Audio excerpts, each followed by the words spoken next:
सुप्रभात बच्चों, ये वीडियो स्टैंडर्ड 9 के लिए है और सब्जेक्ट है हिंदी। हिंदी में आज एकांकी संचय मैं पढ़ाऊंगी।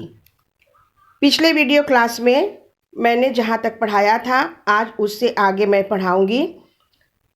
संस्कार और भावना, पेज नंबर 12 फर्स्ट पैराग्राफ तक मैंने पढ़ाया था।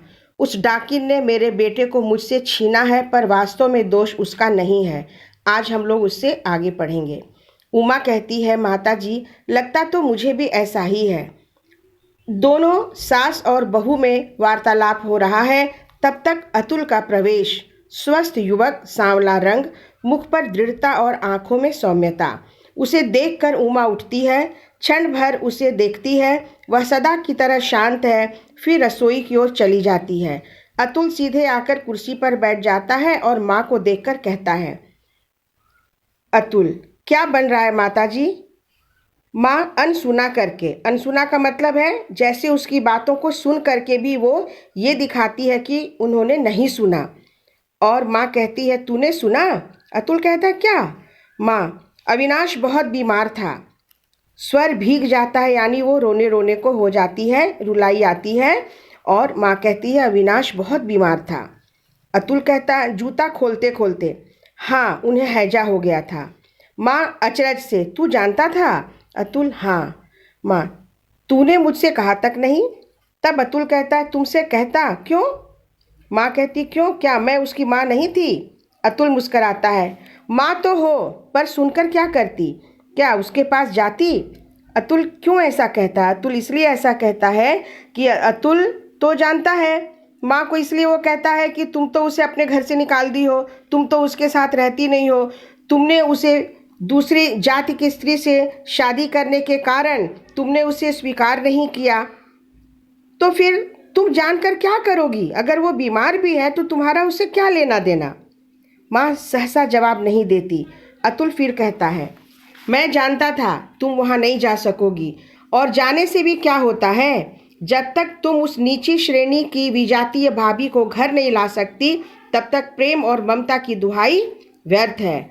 तुम सब निर्मम हो, निर्मम। गुस्सा से अतुल कहता है कि तुम वहाँ जाओगी नहीं, हाँ, क्योंकि वो नीची श्रेणी की विजाति यानी दूसरी जाति की स्त्री से वो शादी किया है, और तुम उस नीची श्रेणी की विजाति यानी दूसरी जाति की भाभी को तुम घर नहीं ला सकती।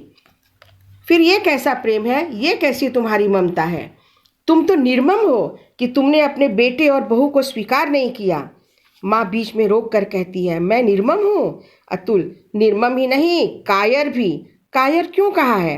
क्योंकि वो कुछ कर नहीं सकती, चाह कर भी उसे स्वीकार नहीं कर सकती, क्योंकि वो संस्कारों में बंधी है और वो अपने संस्कार वो नहीं छोड़ सकती।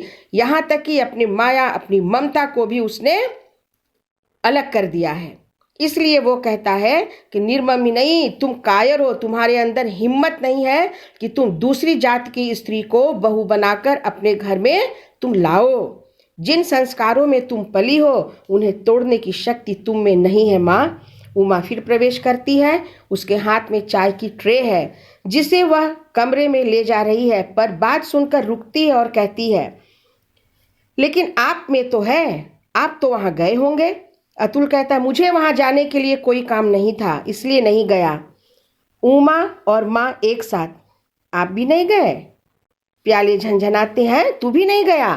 क्योंकि अविनाश की पत्नी ने तो कहा था कि अतुल भैया यहाँ आए थे, इसलिए ये लोग आश्चर्य से कहती है कि क्या तू नहीं गया था वहाँ? अतुल कहता है, जाकर क्या करता? उमा विद्रूप से, विद्रूप मतलब उपहास मजाक से, भाई के मरने का समाचार सुनकर भी आपका हृदय न पसीजता?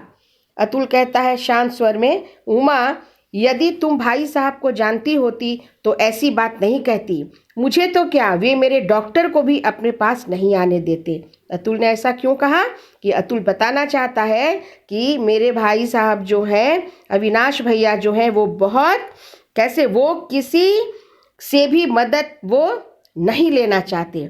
वो इतने स्वाभिमानी है कि वो किसी से भी मदद नहीं वो लेंगे। मुझे तो क्या, वो मेरे डॉक्टर को भी अपने पास नहीं आने देते। उमा कहती, लेकिन फिर भी आप उनके भाई थे, आपको देखकर उन्हें शांति मिलती। अतुल उठता है और नौकर को पुकारता है, राम सिंह पानी ले आओ। बच्चों, आज हम लोग यहीं तक पढ़ेंगे और अगले क्लास में हम लोग इससे आगे पढ़ेंगे। तो मैंने पृष्ठ संख्या 13 तक आज पढ़ाया। इससे संबंधित प्रश्न जो दिए जाएंगे उनके उत्तर तुम लोग अभ्यास पुस्तिका में सुंदर सुंदर लिखना। धन्यवाद।